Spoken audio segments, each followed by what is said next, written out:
This is the second time that I've come to CDL.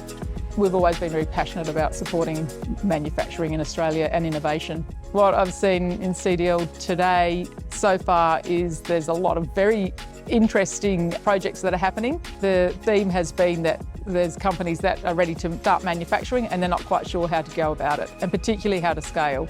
And when do you automate? How do you automate? Because there's two objectives.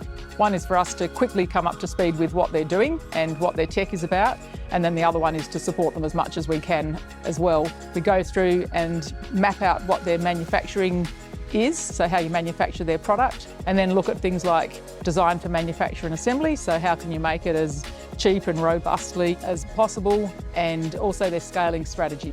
I feel like there's a huge amount of expertise in the room from all different areas. My advice to innovators would be to surround yourself with the best team that you can, network as much as you can, keep connected, and don't try to do everything yourself.